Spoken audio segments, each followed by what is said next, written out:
हम मुसलमानों के विरोधी नहीं हैं भैया ना। इस देश को आजाद कराने में मुसलमानों ने भी सहयोग दिया, पर कायदे में रहेंगे तो फायदे में रहेंगे। बहुत बढ़िया बोले, बहुत बढ़िया बोलेंगे। आप ही हैं?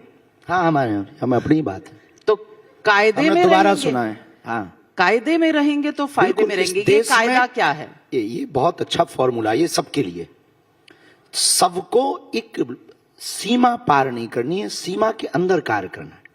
कायदे का मतलब ये है कि आप रोडों पर नमाज क्यों पढ़ेंगे जब ऑलरेडी मस्जिद हैं। हम हनुमान चालीसा पढ़ते हैं तो कई लोग कई बार कहते वाह बताओ इनको जेल डाल दो। रामचरितमानस को क्यों जलाएंगे, गौ माताओं को क्यों काटेंगे, पालघर के संतों की निर्मम हत्या क्यों करेंगे, भारत तेरे टुकड़े होंगे ये बार बार नारे क्यों देंगे, गजवाए हिंद की सोच क्यों रखेंगे। ये भारत राम का है, अकबर का नहीं या बाबर का नहीं, ये रघुवर का देश है।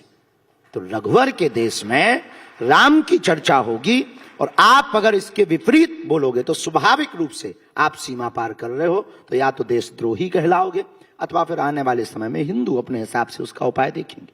कानून तो आपका इलाज करेगा ही ठीक से। इसीलिए हम बहुत विनम्रतापूर्वक उन्हें समझा रहे हैं, भैया कायदे में रहोगे तो फायदे में रहोगे। तो मैं पूछना चाह रही हूँ कि अगर हनुमान का नाम ले सकते हैं तो अल्लाह का नाम क्यों नहीं ले सकते? तो बोले हमें क्या मतलब, नहीं दिक्कत है? नहीं हमें उनसे क्या दिक्कत, हमें क्या लेना देना अल्लाह से। तो रोड पे अपने बजरंग बली के ही तो इतने नाम है कि हम अपने देवताओं के ले लेकर के जो है थके जा रहे हैं। और हिंदुओं के पास में 33 कोटि देवता हैं, उनके ही नाम ले लेकर के वो थक जाएंगे। जरूरत पड़े तो हमें बता देना, हम एक आध एक्स्ट्रा और बना देंगे, पर उनके की लेने की क्या जरूरत है। सबको अधिकार है अपने अपने पूर्वजों को मानने का, सबको अधिकार है अपने अपने धर्म को मानने का, सबको अधिकार है अपने अपने मजहब को मानने का। हम तो यही कहेंगे भैया अपनी अपनी पूजा करो, अपना पाठ करो, अपना जप करो, पर इसका मतलब ये नहीं है कि आप दूसरे के भगवान को नीचा दिखाओ।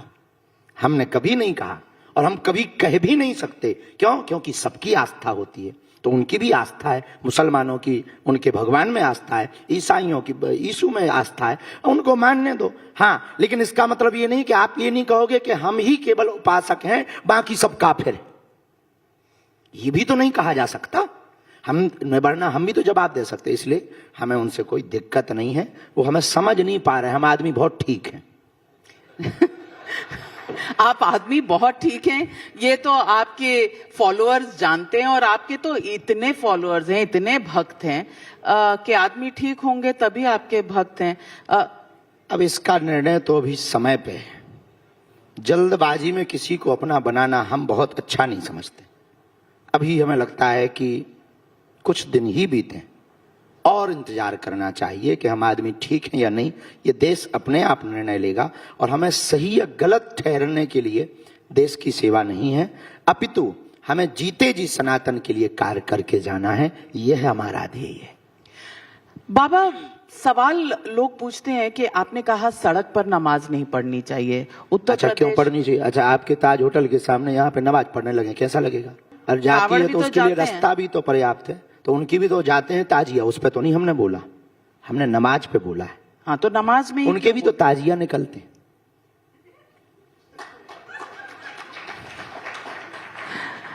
अखिलेश जी ने कहा है कि उन्हें गौशाला से बदबू आती है, उसके लिए वो इत्र को बढ़ावा देते हैं। वो इत्र वाले लोग हैं। मैंने देखा है कुछ लोग सोशल मीडिया पर लिख रहे हैं कि ये क्या बात हुई। आप इस बयान, राजनेताओं पे कोई बयान नहीं देते। क्यों, डर गए? नहीं, डरते नहीं है। जरूरी नहीं कि हर विषय पे बोला जाए। उनकी आपसी चलती रहती है नेताओं की, तो और नेता जवाब देने के लिए काफी है। लेकिन गौशाला में सचमुच बदबू रहती है। भगवान जाने कि किसकी कैसी नाक है, हमें तो नहीं आई। अपनी अपनी नाक का कमाल है। आप कभी हमारे साथ चलिए, हमें तो नहीं आती है। आपको नहीं आती गौशाला में? हमें तो नहीं आती, हमारी नाक बहुत बढ़िया है। तो फिर आपको कभी इत्र की जरूरत नहीं पड़ती? नहीं, इत्र हम लगाते ही नहीं है, भगवान की बड़ी कृपा। कोई लगा दे तो मना भी नहीं करते हैं। इत्र लगाते नहीं, पर कोई लगा दे तो मना नहीं करते। पर गौशाला में हमें बदबू नहीं आती है। गौशाला में हमें अपने पुराने भारत की याद आती है। गौशाला में हमें गोविंद की याद आती है। गौशाला में हम जब जाते हैं तब हमें पता लगता है कि यही गौशाला है, ये वही गौएं हैं जिनके पीछे हमारे गोविंद भागे। गोविंद का मतलब भारत का अस्तित्व पीछे पीछे गया। गोविंद का मतलब भारत का आने वाला भविष्य पीछे पीछे गया। गोविंद का मतलब इस देश का प्रेम पीछे पीछे जिस गौ माता के पीछे दौड़ा हो, वहां हमें बदबू नहीं आती, वहां तो हमें सुगंध आती है। ये थोड़ी विचित्र बात नहीं है कि यादव जो कृष्ण जी के वंशज हैं उन्हें बदबू आती है गौशाला? हम कह नहीं सकते हैं, उनका निजी मामला है। कैसे? उनका आप निजी तो बहुत मामला है। ज्ञानी हैं। नहीं, ज्ञानी इसका मतलब ये थोड़ी कि किसी की बात विषयों पर हर विषय पे बोला जाए। नेताओं के विषय से तो हम बहुत दूर हैं। क्यों नेताओं से आप नेता तो आप नहीं, रास्ते सबके अलग अलग होते हैं। अब हमारे साइकिल वाले को कहो कि पर्चा बना दे, वो थोड़ी बनाएगा। लेकिन किसी हाथी वाले को कहो ये पर्चा बना दे, तो वो अपना उनका विषय, हमारा एक अपना अध्यात्म का अलग विषय। लेकिन बीजेपी वालों के साथ तो आपके बहुत अच्छे हमारी सबसे बनती है, हमारी तो कांग्रेस में कमलनाथ जी से भी बनती है। उनकी कांग्रेस में बनती है? अब उनकी नहीं बनती है, उनका विषय, लेकिन हमारी तो कमलनाथ जी से भी बनती, दिग्विजय सिंह जी से भी बनती, उनसे भी खूब बातें होती। उनके घर भी हम जाते, कमलनाथ जी की यहाँ कथा भी सुनाने गए, और सपा के भी 2-3 विधायक जुड़े हैं, वो भी धाम आते। तो हम किसी पार्टी के नहीं है, हमारी ऑलरेडी खुद की पार्टी है बजरंगबली की। अच्छा, हाँ, खुद की बजरंगबली की पार्टी। हाँ, बजरंगबली ऑलरेडी चल रही सदियों से, जो राम का नहीं वो किसी काम का नहीं, निशान मुकद्दर है, वोट फॉर यू। अभी हाल ही में प्रधानमंत्री जी आपसे मिले, किसी को उन्होंने ऐसा छोटा भाई तो नहीं कहा, आपको तो कहा छोटा भाई, हाथ पकड़ के कुछ कह भी रहे थे आपसे? ये क्या कह उनकी विशाल हृदयता का प्रतीक है। उनका विजन और मिशन इस देश के लिए बहुत अद्भुत है, और निश्चित रूप से वो 140 करोड़ देशवासियों के प्रधानमंत्री हैं, और उनका सबके प्रति बहुत समर्पण रहता है। और स्वाभाविक रूप से उन्होंने जिन शब्दों के साथ संबोधन किया, तो हम चाहते हैं कि हमारे जीवन काल में इस गरिमा को हम बनाए रखें, और ऐसा कोई कार्य ना होवे ताकि उनकी आत्मा को या भाव को कोई ठेस पहुंचे।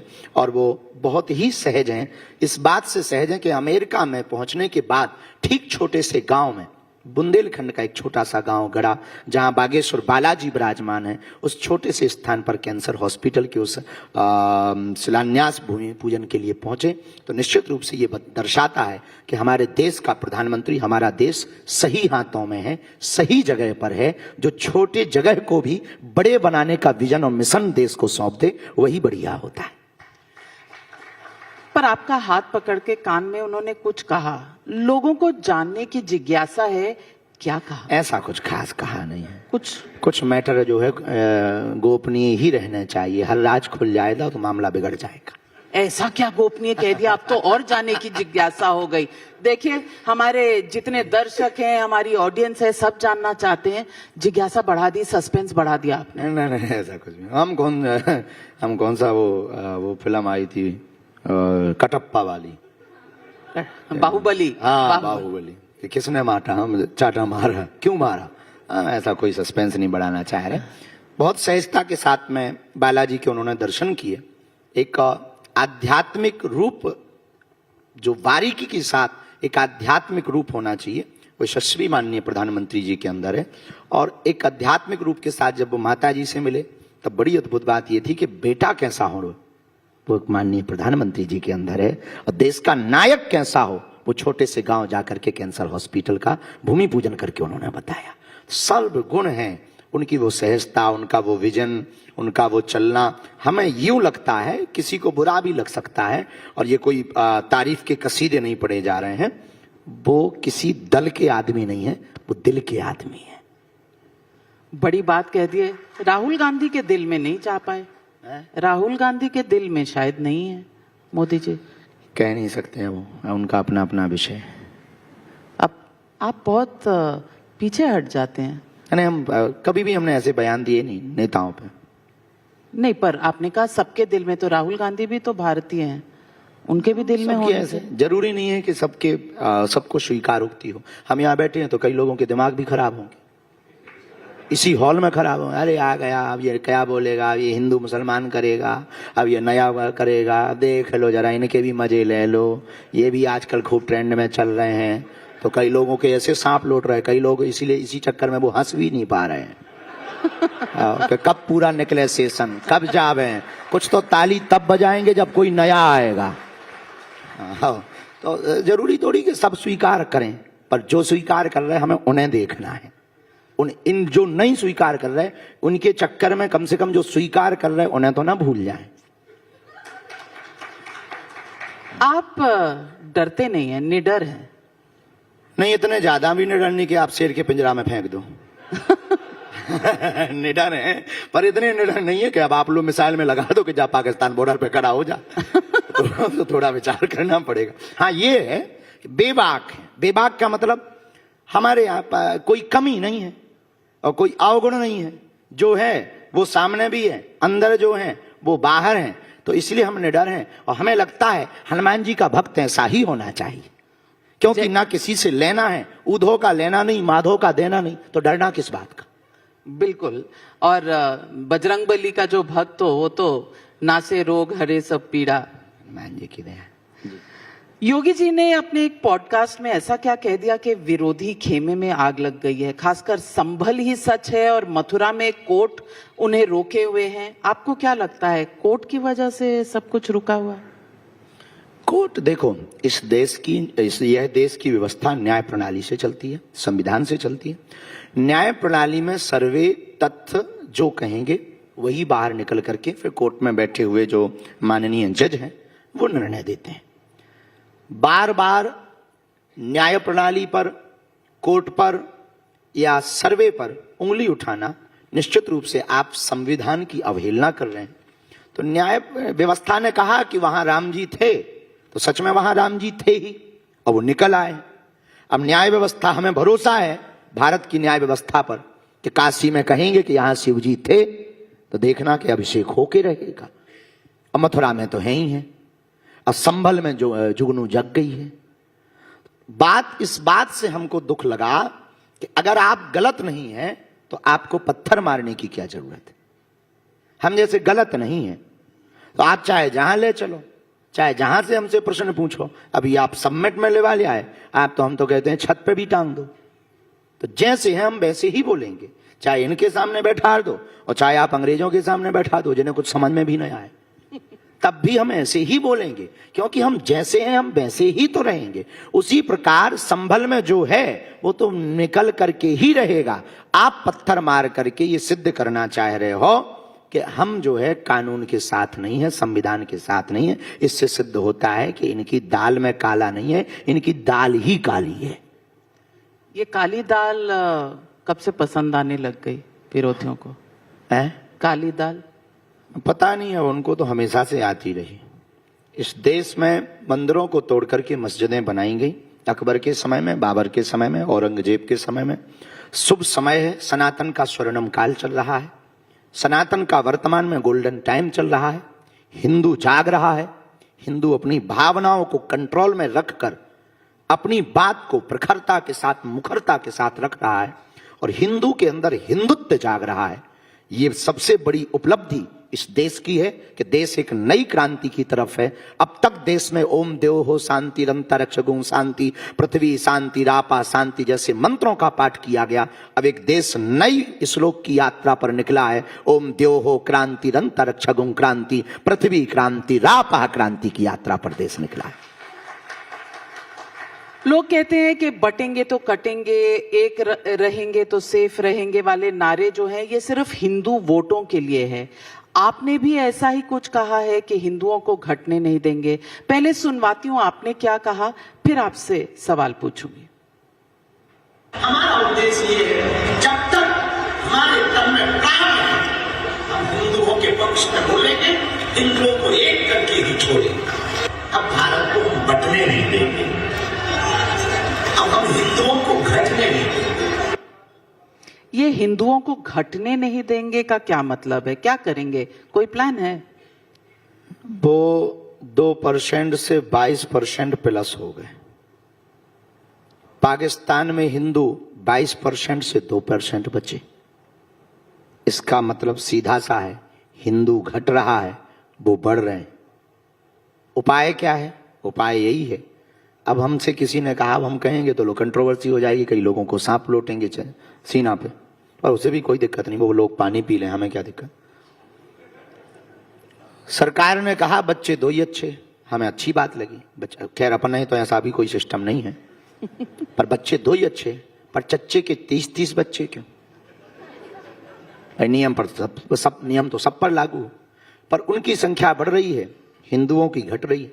घटने के कारण कोलकाता में आप दुर्गा पंडाल लगाने में दिक्कत, कोलकाता की डॉक्टर बिटिया का कांड, मणिपुर लगातार जल ही रहा है, बहराइच की घटना अभी कुछ दिन पहले ही घटी, नूह मेवात की घटनाएं लगातार घटी ही घटी, कन्हैया लाल दर्जी राजस्थान में बेदर्दी के साथ मारा गया, चाकू मारी गई, हेमराज नाम के बालक को भी मारा गया, गाय की पूंछ काट करके भीलवाड़ा में राजस्थान में चढ़ाई गई हनुमान जी के ऊपर। ये पूरे सिस्टम बता रहे हैं कि हिंदू बटा हुआ भी है, हिंदू घटा हुआ भी है, हिंदू डरा हुआ भी है। तब तो अपने ही राम के राष्ट्र में 500 सालों तक अपनी ही लड़ाई लड़ने के लिए वो कोर्ट का सहारा लेता रहा, और कोर्ट से जीत कर जब आया तब वो राम मंदिर बना पाया, तब वो रामलला को बैठा पाया, जहां रामलला ऑलरेडी थे ही, अभी कृष्ण जन्मभूमि मिली नहीं है। इससे सिद्ध होता है हिंदू घट रहा है, हिंदू बहुत डरपोक है, हिंदू बहुत बुजदिल की स्थिति में है, इसलिए इन परिस्थितियों का निर्माण हुआ है। इसीलिए हम चाहते हैं हिंदू घटे ना, हिंदू मिटे ना, हिंदू टूटे ना। ऑलरेडी 1947 में मजहब के नाम पर जब भारत का एक टुकड़ा जा चुका, पाकिस्तान बन चुका, तो शेष बचे हुए टुकड़े को हिंदू राष्ट्र बनाने में क्या दिक्कत है? लेकिन 20%, 80% जो है वो 20% से डरा क्यों हुआ है, बुजदिल क्यों बना हुआ है? इसीलिए डरा हुआ है क्योंकि उनके छोटे छोटे बच्चे भी संविधान को मिटाने की ताकत रखते हैं और उनके हाथों में हथियार होते हैं। हिंदू सिर्फ माला में ही फंस गया, भाला छूट गया। इसीलिए ये हाल है। सबके हाथों में तो नहीं होते इस तरह के, सबके हाथों में नहीं होते, पर 1-2 के ही हाथों में, उनके में तो बम आते हैं ना, उनके तो बम आते हैं, बम में ये 1-2 हॉल तो ऐसे उड़ ही जाएंगे। नहीं, पर 80% होने के बावजूद आप कह रहे हैं हिंदू उसके पीछे एक घट रहा कारण है। यहां हिंदू है ही कौन? या तो ब्राह्मण है, या क्षत्रिय है, या वैश्य है, या जाट है, या बर्मा है, या शर्मा है, या गुर्जर है। पहले ये हिंदू तो बने, कट्टर हिंदू तो कहलाएं, तब तो भारत के उन लोगों को पता लगेगा। तो या तो ये क्षेत्रवाद के नाम पर बंटते हैं, या फिर ये भाषावाद के नाम पर बंटते हैं, या फिर ये जातिवाद के नाम पर बंटते हैं। इसलिए इस देश में हिंदू नहीं है, या तो कोई क्षेत्रीय वाला व्यक्ति होता है, या कोई जात वाला हिंदू होता है। जिस दिन जातवाद से, कास्टिज्म से ऊपर उठकर राष्ट्रिज्म की तरफ ही भारत का हिंदू जाएगा, उसी दिन 20% वालों को पता लगेगा हिंदू भी कम नहीं है। लेकिन अगर आप कह रहे हैं, विरोधी दलों का तो कह रहे हैं कि कास्ट सेंसस चाहिए, पीडीए चाहिए, हमें रिजर्वेशन चाहिए, आरक्षण होना चाहिए पिछली जातियों के लिए, तो ये सब गलत है क्या? हम किसी की बात को तो नहीं कह सकते, अपनी बात को कह सकते हैं कि डिवाइड करके भारत की पावर को अलग अलग जगहों पर क्षेत्रवाद, भाषावाद या जातिवाद के नाम पर क्यों बर्बाद करना। एक काम करो ना, 2 जातियां इस देश की होनी चाहिए, एक अमीर की, एक गरीब की। बड़ी बात कह रहे हैं। आपने कहा वक्त आ गया है कि एआई के बाद एचआई को बढ़ावा मिले, लोगों को हिंदुत्व की वैक्सीन लगे। ये कौन बना रहा है वैक्सीन? कैसी वैक्सीन है? कोशिश तो हम ही कर रहे हैं। हमने ये कहा है कि अभी वर्तमान में सबसे ज्यादा जलवा आर्टिफिशियल इंटेलिजेंस का है। हम चाहते हैं कि हिंदुत्व इंटेलिजेंस का भी जलवा होना चाहिए। और हिंदुत्व इंटेलिजेंस का मतलब है businessman Hindu, unity of Hindu, एकता में हिंदू रहे, बिजनेसमैन हिंदू हो गए। और तीसरा हम जो चाहते हैं एजुकेटेड हिंदू, पढ़ा लिखा हिंदू हो पर बिजनेसमैन हिंदू हो, ताकि आर्थिक संपन्न हो गए, लेकिन एक हिंदू हो, पूरे भारत का हिंदू एक हो। ये 3 प्रकल्पों पर हम कार्य करना चाह रहे हैं। सपना है, संकल्प है, करेंगे, हम कोशिश करेंगे, कोई ना कोई पूर्ण करेगा, हनुमान जी पूर्ण करवाएंगे। ये जो वैक्सीन बन रही है, इसकी लेबोरेटरी कौन है और किस पर टेस्टिंग कर रहे हैं? अभी टेस्टिंग तो खुद ही पे चल रही है, और इसके बाद में फिर धीरे धीरे बताएंगे, सिंपल बाद में आएंगे। तो आप यात्रा भी कर रहे हैं, जहां जा रहे हैं यात्रा कर रहे हैं, लोग परेशान हो रहे हैं। अब आप दिल्ली से भी एक यात्रा शुरू करने वाले हैं, ब्रज यात्रा। इस देश में यात्राएं ही सफल हुई। राम की वनवास यात्रा, महात्मा गांधी की दांडी यात्रा, इससे सिद्ध होता है कि देश यात्राओं का है और देश में यात्रा सफल होती है। भारत जोड़ो यात्रा, बहुत सी यात्राएं हैं, वो भी तो थी रथ यात्रा, कलश यात्रा, तो राम मंदिर के लिए भी एक यात्रा निकली थी। तो यात्राएं इस देश में सफल हुई, इसमें कोई संदेह नहीं है। और यात्राओं में हमारा ध्येय आंदोलन खड़ा करना नहीं है, हमारा ध्येय आंदोलित करना है। आंदोलित करने का मतलब हम तलवारों की लड़ाई पर कभी भरोसा नहीं रखते, हम विचारों की लड़ाई पर भरोसा रखते हैं। और हमें ना तो नेता बनना है, ना किसी पार्टी को वोट दिलवाना है, हमें सिर्फ लोगों के हृदय में और दिल में हिंदुत्व की विचारधारा को भरना है, गांव गांव घर घर जाकर के भरना है। ये काम हम कोई अनोखा नहीं कर रहे। 1400 ईस्वी में रामानंदाचार्य महाप्रभु जी ने किया था, आदि जगतगुरु शंकराचार्य महाप्रभु जी ने किया था, उनके बताए हुए पद चिन्हों पर हम कर रहे हैं, तो हमें नहीं लगता कि हम कुछ नया कर रहे हैं। बड़ी बात कह रहे हैं आप अभी हाल ही में गोपालगंज गए थे, बड़ी खलबली मचा दी। ऐसा लगता है कि लोगों का कहना आप बीजेपी के एजेंट है, जहां जहां चुनाव होता है वहां वहां आपके कदम पड़ जाते। मेरठ में चुनाव है, आने वाला है 27 में, तो 27 तो ऐसे तो पूरे देश में आने वाले हैं। मतलब हम घर से ही ना निकले, धन्य है विचारधारा के लोग।